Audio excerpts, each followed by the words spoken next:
அனைவருக்கும் வணக்கம். சமூகத்தின் குரல் செய்தியில் உங்களை நான் சந்திப்பதில் மிகவும் மகிழ்ச்சி அடைகிறேன். சமூகத்தின் குரல் நியூஸுக்கு ஆதரவு தாருங்கள். ஆதரவு தரும் நல்லுள்ளங்களுக்கு நன்றி. இன்னைக்கு நம்ம பார்க்க போகிறது என்னவென்றால், தாவேகாவில் படிப்பு விஷயத்தில் பொய் சொல்லி இருக்கும் 9 பேர் சிக்குவார்களா? இன்னொன்று, பாட்டலுக்கு 10 ரூபாய் தாவேகா அரசில் வாங்கப்படுகிறதா? எத்தனை கோடி ரூபாய்? அது அந்த 10 ரூபாய் வாங்கும்போது எத்தனை கோடி ரூபாய் தமிழகத்திற்கு வருவாய் வருகிறது? மேலும் எடப்பாடி பழனிசாமி மாவட்ட செயலாளர் கூட்டத்தில் கதறியது என்ன? டெண்டரில் முறைகேடு நடந்துள்ளதா?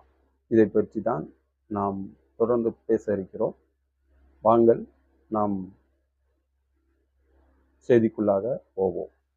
எம்ஜிஆர் பாட்டு ஒரு பாட்டு உண்டு. என்ன பாட்டு தெரியுமா? எத்தனை காலம்தான் ஏமாற்றுவாய் இந்த நாட்டிலே, நல்லவன் போல் சத்தியம் தவறாமல் நல்லவன் போல் நடிக்கிறாய்,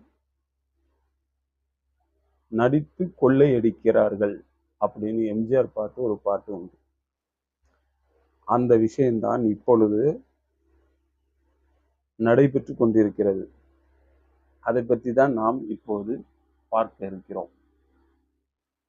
என்னவென்றால், பாட்டலுக்கு 10 ரூபாய். இந்த பாட்டலுக்கு 10 ரூபாய் எங்கே இருந்து தொடங்கியது என்றால், கரூர் கூட்ட நெரிசலில் 43 பேர் இறந்த அந்த சோகத்தில் தான் இந்த பாட்டு படிக்கப்பட்டு, அந்த பாட்டலுக்கு 10 ரூபாய் அப்படின்னு ஒரு ட்ரெண்ட் உருவாகினது. அந்த ட்ரெண்டையும் இவர்கள் உருவாக்கினார்கள். அது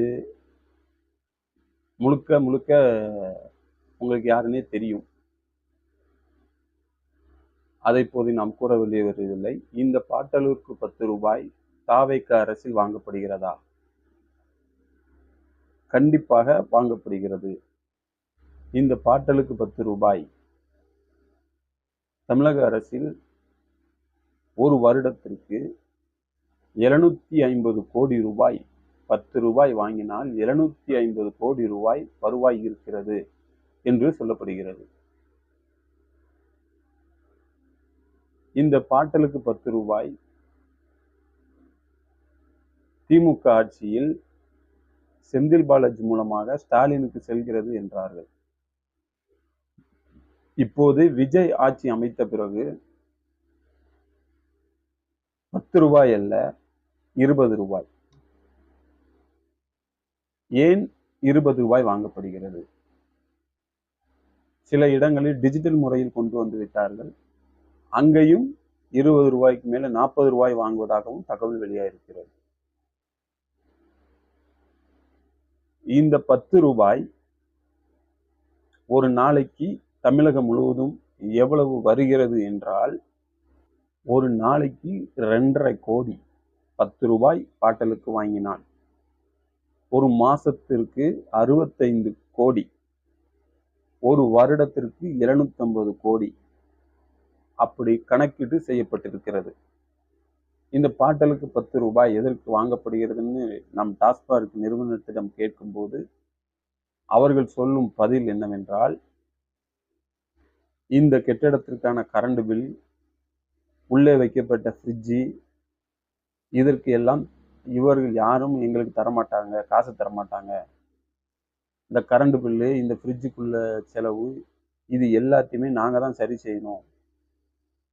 ஒயின் ஷாப்பில் ஒரு சின்ன ஒரு வேலை என்றாலும் நாங்க தான் ரூபா போடணும். இந்த இதுக்காகத்தான் நாங்கள் பாட்டலுக்கு 10 ரூபாய் வாங்கிறோம் என்று 717 கடை மூடியதா என்றால் சுத்த பொய். ஏனென்றால் பொது இடங்களில், சர்ச்சு, பள்ளிக்கூடம்,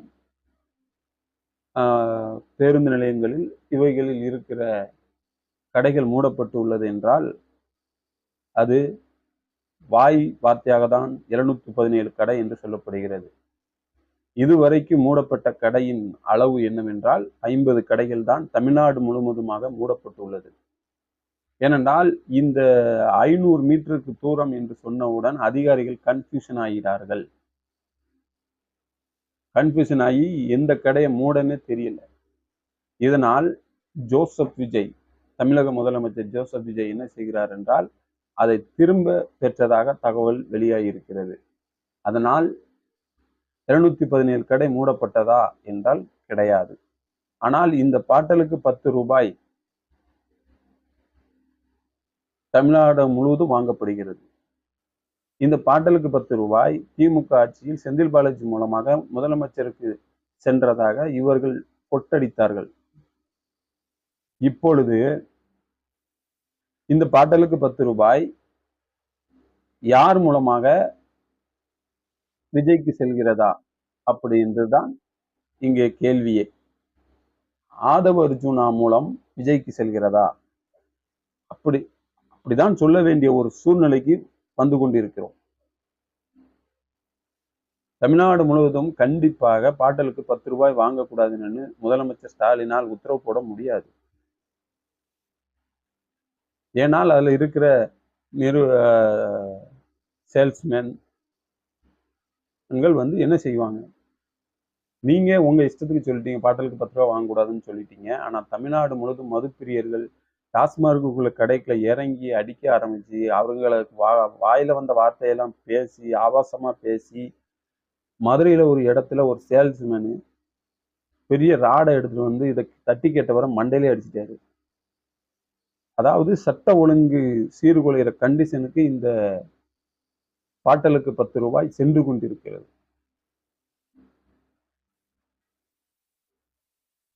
இன்னொன்று என்னவென்றால் தமிழக முதலமைச்சர் அலுவலகத்திலேயே ரீல்ஸ் எடுத்து வெளியே போட்டாங்க. இதெல்லாம் எவ்வளவு ஒரு அப்பட்டமான ஒரு இதாக இருக்கிறது. தமிழக அரசு முதலமைச்சர் இருக்கிற இடத்துல ஒரு அதிகாரி ரீல்ஸ் எடுத்து போடுகிறார் என்றால் அப்போ முதலமைச்சர் மீது அரசு அதிகாரிகளுக்கு பயம் இல்லையா? இது ஸ்டாலின் ஆட்சி நடைபெற்றதா? அவர் அலுவலகத்தில் இருந்து ரீல்ஸ் எடுத்து போட்டது நடைபெற்றதா? இல்லை.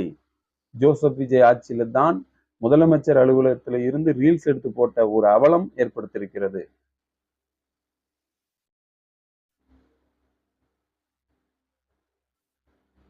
அதாவது எதை எடுத்தாலும் ரீல்ஸ் போடுறதுக்கு ஒரு வரமுறை உண்டு.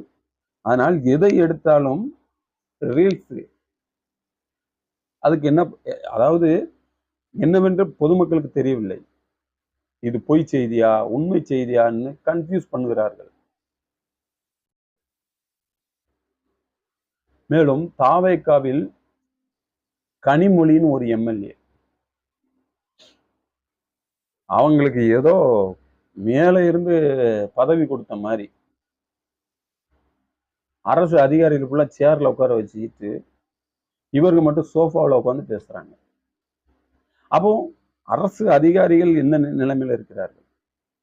நீங்கள் 5 வருடம் தான் பதவியில் இருக்க முடியும். அரசு அதிகாரிகள் எத்தனை வருடம்னாலும் அவர் ரிட்டையர்ட் ஆகிற வரைக்கும் அவங்க அந்த பதவியில தான் இருக்கணும். அவங்களுக்கு ஒரு மரியாதை கொடுக்கவில்லை. உங்களை தேர்ந்தெடுத்த மக்களுக்கு கூட ஒரு நன்றி சொல்லவில்லை என்று சொல்லப்படுகிறது கனிமொழி அவர்கள். அந்த கனிமொழிங்கிறவர் சோபால உட்கார்ந்து அரசு அதிகாரிகள்கிட்ட வந்து ஆய்வு செய்கிறாங்க. என்ன கண்டிஷன் இது? இதெல்லாம் தமிழக மக்கள் உற்று கவனிக்கிறார்கள். என்னடா தெரியாம பண்ணிட்டோமோ ஓட்ட அப்படின்னு கவனிக்க ஆரம்பித்து விட்டார்கள். அந்த 9 பேரில் பெயர் வரிசையாக கூறுகிறேன். அவர்கள் படித்த படிப்பு என்ன, அவர்கள் சொல்லும் படிப்பு என்ன, அதை பற்றி இப்போ நாம் தெளிவாக பார்ப்போம். அம்பத்தூர் பாலமுருகன் என்பவர் ஒரு எம்எல்ஏ. அவர் படித்த படிப்பு 10ஆம் கிளாஸ். தாவேக வேட்பாளர் படித்த படிப்பு 10ஆம் கிளாஸ். ஆனால் அவர் சொல்லுவது என்னவென்றால் டிசிஏ ஏசிஏ இந்த டிகிரி எங்க இருக்குன்னு தேடணும். ஏடுகளில தேட வேண்டிய சூழ்நிலைக்கு போயாச்சு. டிசிஏ ஏசிஏனா அந்த டிகிரிக்கு இது வரைக்கும் அந்த டிகிரி எங்க இருக்குன்னு தெரியல. அந்த டிகிரி இப்ப நம்ம தேட வேண்டிய சூழ்நிலைக்கு தள்ளப்பட்டுட்டோம். வாயில் வருகிறது எல்லாமே பொய்யாக அமைந்துள்ளது. இன்னொரு நபர், அவர் யாருன்னு பார்த்தா ராஜ்மோகன். இவர்தான் சிறுபான்மை, அதாவது தாழ்ந்த ஜாதியில இருந்து, அதாவது என்ன சொல்றது, தாழ்வான ஒரு இதுல இருந்து மேல் உயருக்கு ஒரு அமைச்சராக்கப்பட்டவர், கல்வித்துறை அமைச்சர். இவர் என்ன சொல்றாருன்னு கேளுங்க. இவர் படித்த படிப்பு என்னன்னா பிஏ ஜேர்னலிசம் அப்படின்னு இவர் சொல்றாரு. படித்த படிப்பு பிஏ ஜேர்னலிசம். அந்த படிப்பு வந்து எங்க படிப்புனா 1 வருடம் தான் போனதாக தகவல் இருக்கு. ஆனா இவர் சொல்றது என்னன்னு சொன்னா,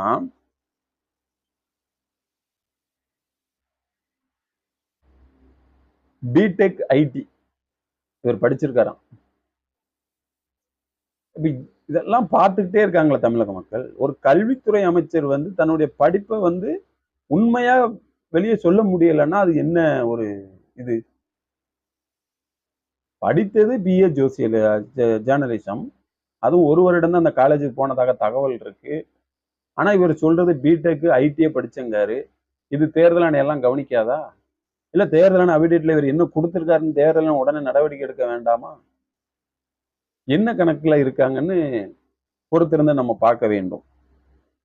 அடுத்து டாக்டர் ரமேஷ்குமார் யாருன்னு உங்களுக்கு தெரியும். இப்போ அமைச்சராக இருக்காரு. இந்து அறநிலைத்துறை இளம் அமைச்சர். அவர் பாவம், அவர் நடந்து வர்றதை பார்த்தாலே இவர் இந்த பணிக்கு ஒப்பானவரா அப்படிங்கிறது கஷ்டம்தான். பட் ஆனா நம்ம அதை வந்து சொல்ல வேண்டிய அவசியம் இல்லை. இவருடைய படிப்பு என்னன்னா, இவர் படிச்ச படிப்பே பிஏ. ஆனா இவர் வெளியே சொல்ற படிப்பு என்னன்னா பிபிஏ,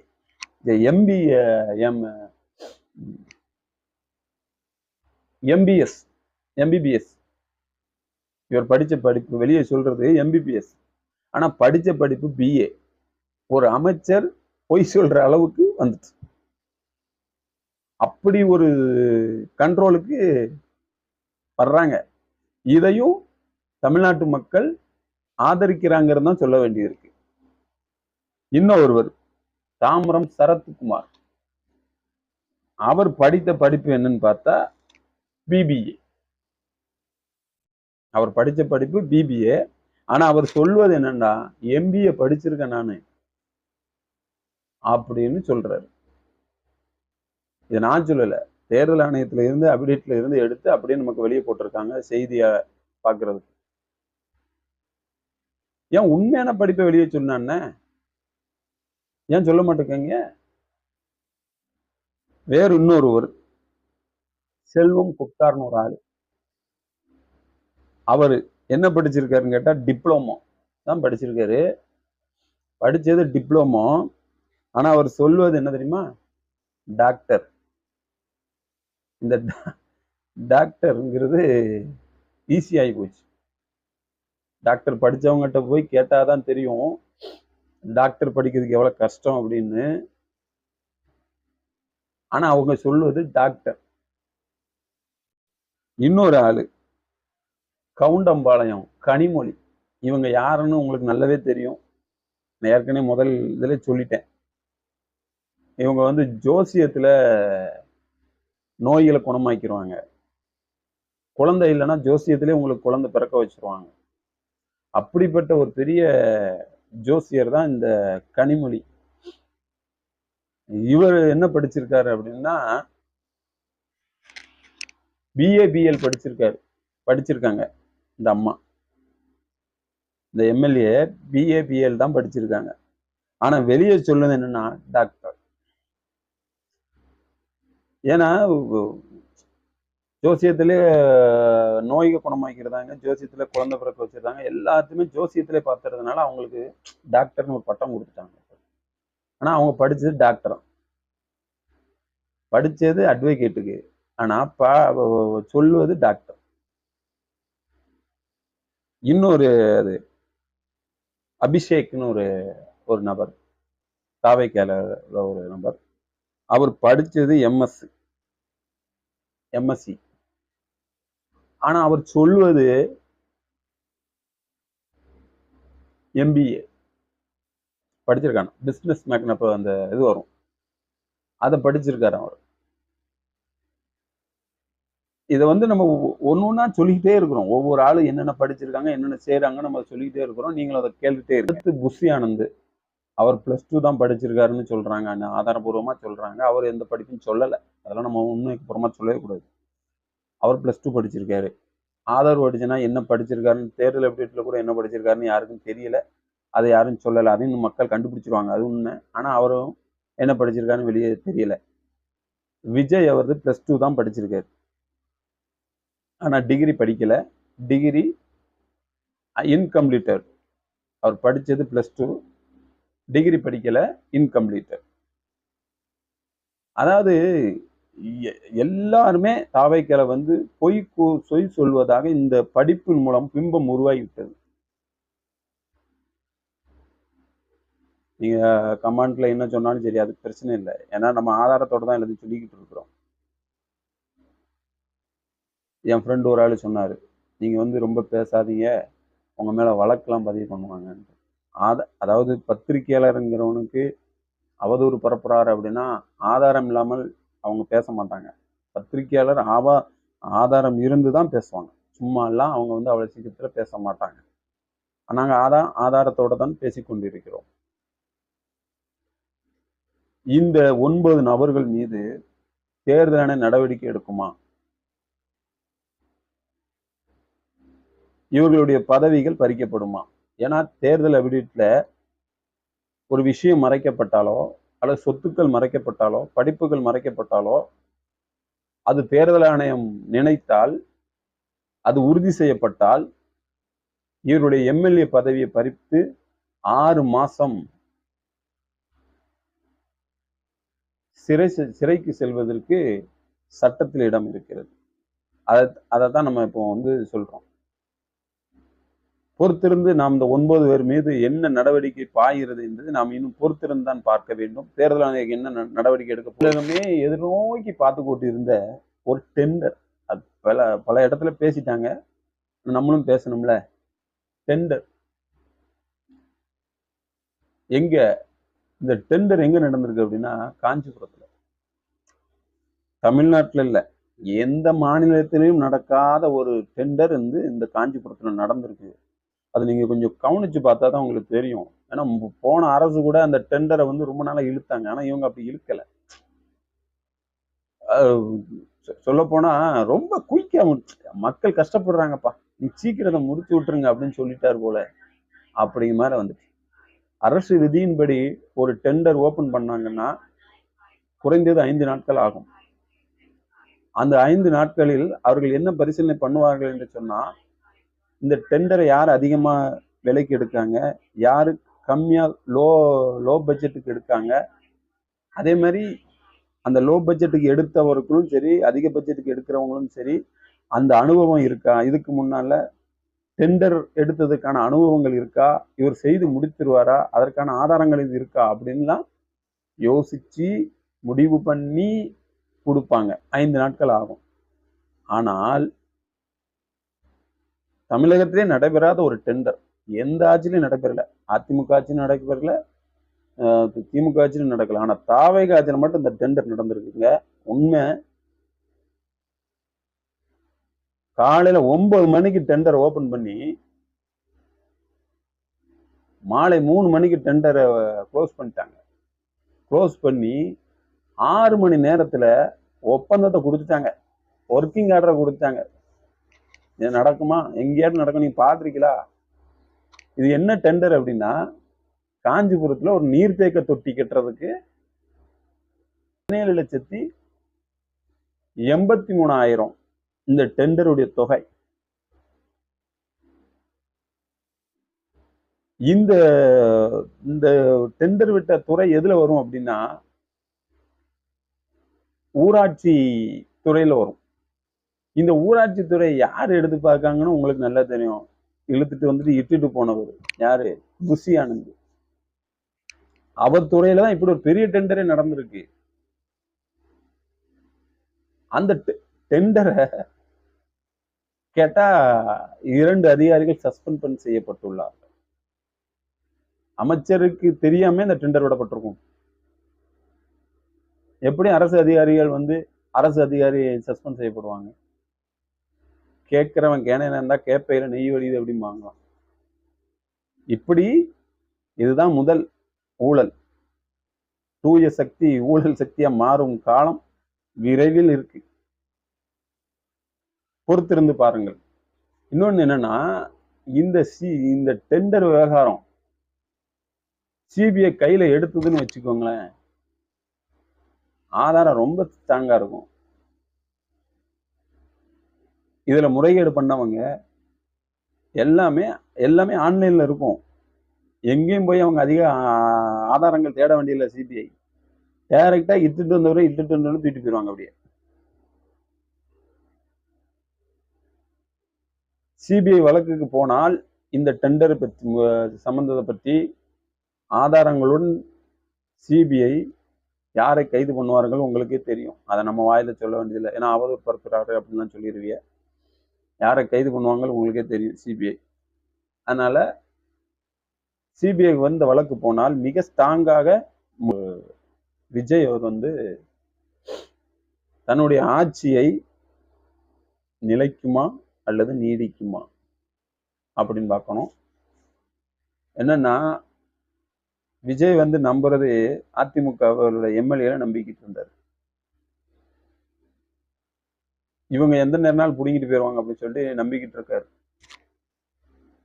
ஆனால் எடப்பாடி அதுக்கு விடல. கொடுக்கக்கூடாது, இல்ல கட்சி தாவல் சட்டத்தை கொண்டு வந்துருவேன், வேலுமணி குரூப்புக்கு நீ அமைச்சர் பதவி கொடுக்க கூடாதுன்னு அவர் முட்டுக்கட்டை போட்டு சொல்லி முடிச்சிட்டாங்க. இப்ப வேலுமணி நம்பி வந்தவங்க நிலைமை அந்தோ பரிதாபம் தான், அது உண்மை.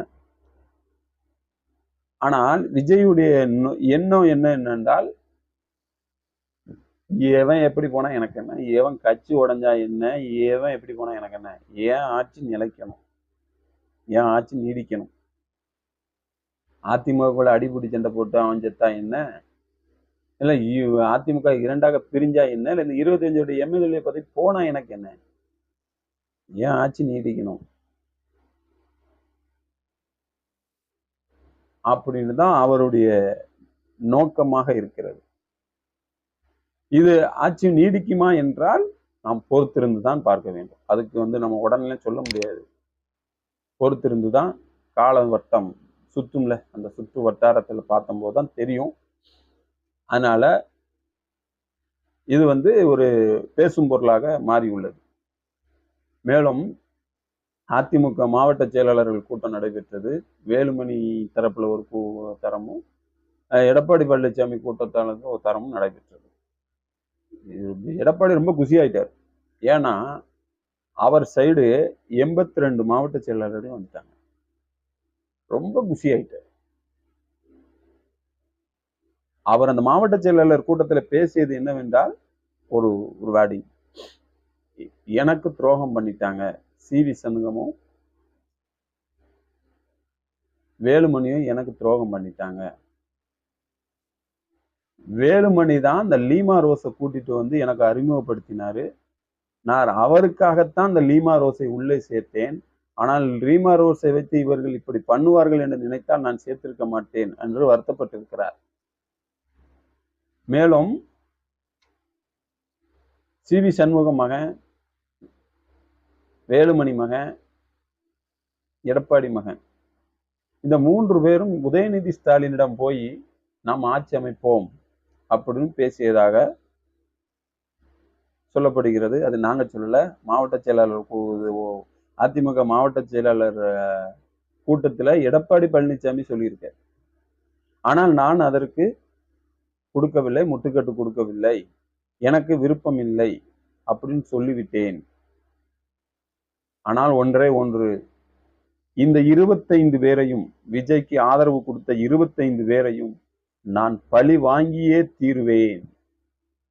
உச்ச நீதிமன்றம் என்ன உயர் நீதிமன்றம் போனாலும் இவர்களுடைய பதவியை நான் பறிப்பேன் என்று அதிகாரமாக சொல்லியிருக்கிறார் மாவட்ட செயலாளர் கூட்டத்தில் எடப்பாடி பழனிசாமி அவர்கள். அதையும் நான் பொறுத்திருந்து பார்க்க வேண்டும்.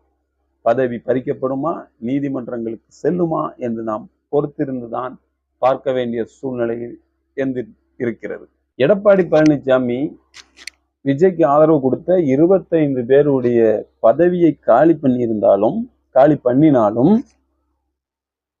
மாவட்ட செயலாளர் கூட்டத்தில் பேசியிருக்கிற காலி பண்ணினாலும் மெஜாரிட்டி 209 இருக்கும். 105 மெஜாரிட்டி ஆனாலே விஜயுடைய ஆட்சி தக்க வைக்கப்படும். அப்போ இதுல என்ன நடக்குது அப்படின்னா, எவன் ஜெண்டா போட்டாலும் எவன் இது பண்ணாலும் விஜய் ஆட்சி நிலைக்கும் அப்படின்னு சொல்லப்படுகிறது. மேலும் திமுகவில் ஒரு 36 மேல் கொண்ட ஒரு குழு ஆரம்பிக்கப்பட்டிருக்கு. கடந்த சட்டமன்ற தேர்தலில் நாம் ஏன் தோற்றோம், யார் துரோகிகள், எதற்காக நாம் தோற்றோம் அப்படின்னு கலந்து ஆய்வு பண்றதற்கு வந்துவிட்டார்கள். தொகுதி வாரியாக வருகிறார்கள். தொகுதி வாரியாக ஒவ்வொரு மண்டபங்களை பிடித்து கலந்தாய்வு நடைபெறுகிறது. அதில் தவறு இருந்தவர்கள் மீது நடவடிக்கை எடுக்கப்படும் என்று சொல்லப்படுகிறது. திமுகவில் உறுப்பினர்கள், நிர்வாகிகள் களை எடுக்கப்பட போகிறார்கள். எச்சரிக்கையாக இருக்க வேண்டும் என்று செய்திகள் வெளியாயிருக்கிறது. ஸ்டாலின் மிக தெளிவாக சொல்கிறார், தோல்விக்கு நான் தான் காரணம் என்று அவர் சொல்லி முடித்து விட்டார். ஆனால் தொகுதியில் வேலை செய்யாத நிர்வாகிகள் யார், துரோகிகள் யார் என்று எல்லாத்தையும் அவர் கணக்கெடுத்து கொண்டிருக்கிறார். இந்த குழு என்ன சமிட் பண்ண போதோ அப்போது சில மாவட்ட செயலாளர்கள் பதவி பறிக்கப்படும், சில மாமன்ற உறுப்பினர்கள் ஆக இருக்கும் திமுக மாமன்ற உறுப்பினர்கள் கட்சியிலிருந்து நீக்கப்படுவார்கள் என்று சொல்லப்படுகிறது. பொறுத்திருந்து பார்க்க வேண்டிய சூழ்நிலை. திமுக மிக எச்சரிக்கையா இருக்கிறது. இனி வர்ற தேர்தல்களில் இப்படிப்பட்ட தவறுகள் நடக்கக்கூடாது என்பதற்கு அவர்கள் இப்பொழுதே எச்சரிக்கையாக இருக்கிறார்கள். பொறுத்திருந்து பார்க்க வேண்டும். திமுக நிர்வாகிகள், உயர் பதவிகளில் இருப்பவர்கள் எச்சரிக்கையாக இருக்க வேண்டும். குழு 36 கொண்ட குழு எண்ணத்தை தலைமையிடம் கொடுக்கிறதோ, யார் மீது தவறு உள்ளது என்று கொடுக்கிறதோ அவர்கள் பதவி எவ்வளவு பெரிய பதவி இருந்தாலும் பறிக்கப்படும் என்று சொல்லப்படுகிறது. மேலும் கோயமுத்தூரில் ஒரு பத்திரிகையாளர் கஞ்சாவுக்காக செய்தியை வெளியிட்டதற்காக அவர் வீடு ஏறி சென்று அவரை பேசுவதாக வெளியே கூட்டி கொண்டு வந்து பீர் பாட்டலால் அவர் மண்டையை உடைத்து கையை வெட்டி அவரை கொலை செய்ய முயற்சி செய்திருக்கிறார்கள். ஆனால் தமிழக முதலமைச்சர் விஜய் இதற்கு ஒரு கண்டனம் கூட தெரிவிக்கவில்லை. அமைச்சர்களாக பதவியேற்றிருந்தவர்களும் கண்டனம் தெரிவிக்கவில்லை. கூட்டணி கட்சி விசிக, கம்யூனிஸ்ட், சிபிஎம் இவர்களும் இதற்கு கண்டனம் தெரிவிக்கவில்லை. ஒரு பத்திரிகையாளர் மீது ஒரு கும்பல் தாக்கியிருக்க என்றதால் இன்று வரைக்கும் முதலமைச்சர் வாய் திறக்கவில்லை. அப்போ கருத்து சுதந்திரம் பறிக்கப்படுகிறதா தமிழ்நாட்டில்? பத்திரிகையாளர் இன்று அவர் என்றால் நாளைக்கு யாரானாலும் இருக்கலாம். பத்திரிகையாளர்கள் அவர்கள் செய்திகளை வெளியிடுவதற்கு செய்திகள் வெளியிட்டால் வெட்டுவார்களா அல்லது குத்துவார்களா? அவர்கள் மீது முதலமைச்சர் விஜய் எந்த ஒரு அறிக்கையும் விடவில்லை. ஒரு பாதிக்கப்பட்ட பத்திரிகையாளர் ஆஸ்பத்திரியில் இருக்கிறார், அவருக்கு ஒரு ஆறுதல் கூறவில்லை. இது என்ன அரசு? அப்போ ஒரு பத்திரிகையாளரை தாக்குவார்கள், கருத்து சுதந்திரம் பறிக்கப்படும். அப்படி இருக்கும் பொழுது எப்படி ஒரு நடுநிலையான செய்தியை ஒரு பத்திரிகையாளர் வெளியே விடுவான், ஒரு பத்திரிகையாளர் வெளியே சொல்லுவார்? ஒரு கஞ்சா கும்பல் ஒரு பத்திரிகையாளரை வெட்டுது என்றால் அதற்கு முதல் காரணம் சட்ட ஒழுங்கு. அந்த சட்ட ஒழுங்குக்கு பொறுப்பேற்பவர் யார்? விஜய். ஒரு விஜய். ஆனால் இந்த பத்திரிகையாளரை தாக்கப்பட்டதற்கு எந்த மாவட்டத்திலும் எந்த ஒரு இதுலயும் ஒரு ஆர்ப்பாட்டம் இல்லை. பத்திரிகையாளர் மத்தியில் ஒற்றுமை இல்லை. அவன் செத்தால் எனக்கென்ன என்ற ஒரு போர்வைக்கு சென்று விட்டார்கள். காரணம், பத்திரிகையாளர்களில் உண்மையான பத்திரிகையாளர்கள் இல்லை. பழக்கடையில் வேலை பார்க்கிறவன், பேருக்கு ஒரு பத்திரிகைன்னு சொல்லி ஒரு பிரஸ் ஒன்று வாங்கி ஒட்டுகிறவன், டாஸ்மார்க்கில் வேலை செய்கிறவன், இவர்களை பத்திரிகையாளர்களாக பத்திரிகை ஆசிரியர்கள் அவர்களுக்கு ஐடி கார்டு கொடுத்து உரிமை கொடுத்து கொண்டு வைக்கும் பொழுது எப்படி ஒரு உண்மையான பத்திரிகையாளர் தாக்கப்படும் போது இவர்கள் முன் வருவார்கள்? பத்திரிகை துறையில் களை எடுக்கப்பட வேண்டும். இன்று அந்த குடும்பத்திற்கு ஒரு ஆறுதல் கூட சொல்லாத ஒரு விஜய் நாளைக்கு உன் குடும்பத்தில் நடந்தால் என்ன செய்வார்? தேர்தல் அறிக்கையில் பத்திரிகையாளர்களுக்கு ஒரு சலுகை கிடையாது. பத்திரிகையாளர்களை பத்தி எதுவுமே பேசல. ஆனா திமுக அரசு பத்திரிகையாளர்களை பத்தி பேசினது, உங்களுக்கு பென்ஷன் உண்டு, உங்களுக்கு மாவட்ட வாரியாக உங்களுக்கான எல்லாமே பத்திரிகையாளர் நாங்க ஆட்சி வந்தோடனே அதுக்கு பரிந்துரை செய்யப்பட்டு அவர்களுக்கான எல்லாமே தெரிஞ்சு தரப்படும் சொல்லிச்சு. ஆனால் இந்த தாவேக அரசு பத்திரிகையாளர்களுக்கு என்று எந்த ஒரு சலுகையும் அறிவிக்கப்படவில்லை. இது உண்மை. பாதிக்கப்பட்ட பத்திரிகையாளருக்கு ஒரு ஆறுதல் கூறாத விஜய், ஒரு முதலமைச்சர், நாளைக்கு பத்திரிகையாளர்கள் ஒட்டுமொத்தமாக அவர்கள் கருத்து சுதந்திரம் பறிக்கப்படும் போது என்ன செய்வார்? அப்ப சட்ட ஒழுங்கு சீர்குலையுமா? அப்ப எப்படி ஒரு செய்தியை வெளியிடுவதற்கு அவர்கள் தயங்குவார்கள்? குற்றங்கள் எப்படி வெளிச்சத்திற்கு வரும்? பத்திரிகையாளர் மீது கை வைப்பவர்களுக்கு என்ன தண்டனை முதலமைச்சர் கூறினாரா? இல்ல மௌனம் காக்கிறாரா? சட்டசபையில மௌனம் காக்கலாம், ஆனால் பத்திரிகையாளர் மீது தாக்கப்படும் போது முதலமைச்சர் மௌனம் சாதித்தால் சட்ட ஒழுங்கு சீர்குலை ஏற்படும்.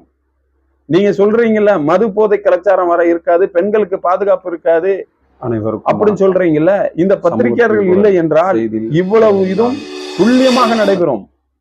இந்த பத்திரிகையாளர்கள் ஒருவர் இருக்கிறார்கள் என்பதனால தான் குற்றங்கள் கம்மியாகி கொண்டிருக்கிறது. பணம் படைத்தவர்கள் செய்கிற குற்றங்கள் கம்மியாகி கொண்டிருக்கிறது. இந்த பத்திரிகையாளர்கள் மீது தாக்குதல் நடத்தினால் முதலமைச்சர் கண்டனம் தெரிவிக்க வேண்டும். ஏன் இன்று வரை கண்டனம் தெரிவிக்கவில்லை?